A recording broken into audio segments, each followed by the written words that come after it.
Property, plant and equipment, investments, non-current debts, test of equity and testing of payables.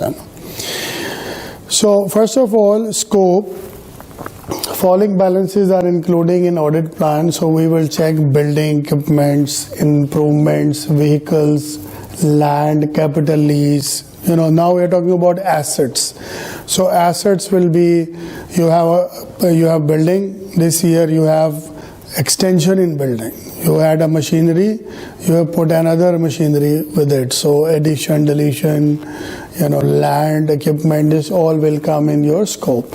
We'll do cave crop. We'll say transaction is complete, means there is an approval, then there is a PO, same like purchase cycle, it will go. We will perform analytical procedures because you have to see what is the industry type. Suppose this is a trading company and they are saying we have huge assets here. So first of all, you will analyze that why, like how, right? So analytical procedures will help you to understand the assets itself. We will reconcile the subsidiary ledgers with general ledgers because asset register will have lot of assets and then the total balance will be in the general ledgers. Analyze repair and maintenance. Are they too huge? Are they going to value it properly or not? You did a repair and you put it as asset addition. So we have to see classifications as well, valuation and allocation. Inspect record of purchases, vouch addition or disposal. Assets are really stringent, so we have to be very cautious about assets because asset no one can sell without a board meeting, without approvals. So we have to take the minute of meetings, board meetings, outcomes, management decision and analysis, so resolutions. This will help us to know. We'll test the depreciation. Sometimes depreciations are wrong in a normal day-to-day client, so we have to see as per our accounting standard depreciation is properly calculated or not. Does this asset exist? We will inspect because asset we can see from our eyes, right?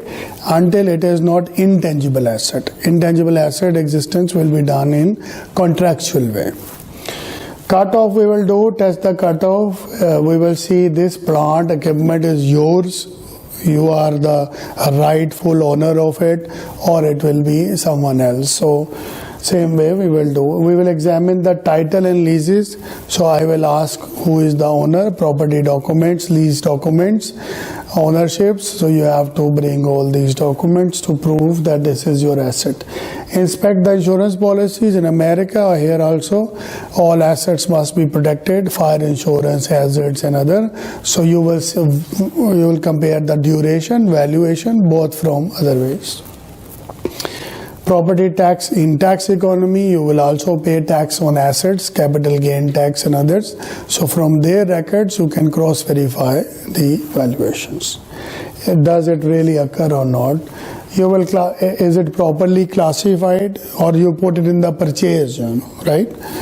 And read financial statement disclosure. If anything, ask from the management that what is the detail of stuff. Moving forward, investments. A lot of big companies, they do investments, right? They have big money like Apple, Microsoft, and they invest in other companies or other projects. So when we do an audit for investment, we have to see that what is the non-current items. Are they investing in stocks, equity, interest? So as per accounting, they use equity methods, right?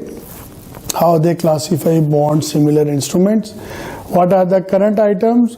You have investment for trading, you have held for maturity till it finish, and you have available for sale which you want to sell it, you classify as current. So we have current investment, non-current investment. In banking, other ways we create derivatives. This is in BEC, we will discuss more in detail. But any transaction in future, when we buy currency rate, commodity rates in advance, transaction will be settled in future, that created derivatives.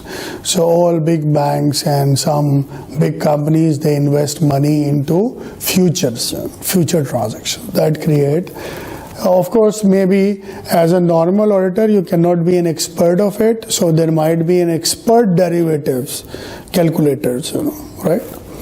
Hedge means offset your risk against adverse price changes. So we do hedge accounting. There is a standard for it. Are we in compliance with that? This is we have to test.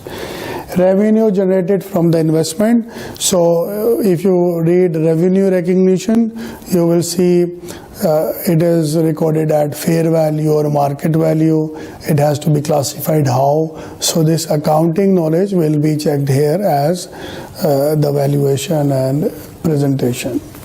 Special skill, I told you, this requires special skills and knowledge. So maybe you use a third party to, Assessment of control risk require considering whether controls are adequate or not. We'll see design of procedures based on risk assessment, because assets is manipulation, it has inherent risk. So we have to do the risk assessment also for hedging and others. Management intentions and abilities, we have to see intent and abilities. And for that we have to ask from management how they deal with such issues.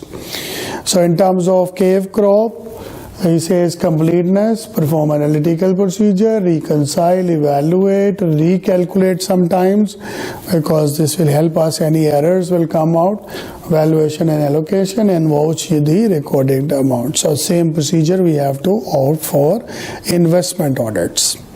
Determined any unrealized gain and losses are properly accounted for. So it has to, here you should know, it will come in other comprehensive income statement, it will come where, so this is accounting knowledge. Then vouch recorded cost for held to maturity. Determined transfer between categories is fair value. Sometimes you have an asset held to maturity, then you broke the maturity, you put it available for sale. So when you transfer between two categories, it's allowed. What is the US GAAP requirement? This is you have to check also. Inspect records, obtain audited financial statement from investee also. The one is investor, one is investee. So both will, of course, my investment in your company, you also have a ledger for me, right? So both will cross verify. Evaluate the goodwill for potential impairment. Goodwill not for small company, big companies has goodwills, means difference of purchase price minus net assets. That will create a goodwill. Goodwill two ways. This is in goodwill accounting you will study. One, goodwill never goes down, so no impairment. One goodwill is for if you are a film star, you are Michael Jackson for example, your voice has limited years, so your goodwill has impairment, right? So this is how we see life, useful life, infinite or finite. No goodwill will stay in for so long, so we will do the impairment test for it. Then we see it really exists. Physical inspection is possible. We will do cutoff, we will do after 7 days, 10 days transactions. It is really our investment in our name. We will trace the dividend and interest revenues. It's really occurred, and then we will do the vouchers to record the documentations. Classification, like maybe it is held to maturity, you put it available for sale, right? So you have to see according to right qualification, you have to read the financial statement, disclosures should be adequate, refined. If you are confused or you have some observation, make inquiries from the management and take representation letters from them. These are complex areas, investment. This is not a simple audit, but still as a CPA, we are capable to do that after reading your accounting and auditing. Scope, now current debts, non-current debts, which are long-term nature. So any money that we have taken for more than 1 year, either from bonds or some other instrument, that will be your non-current obligations.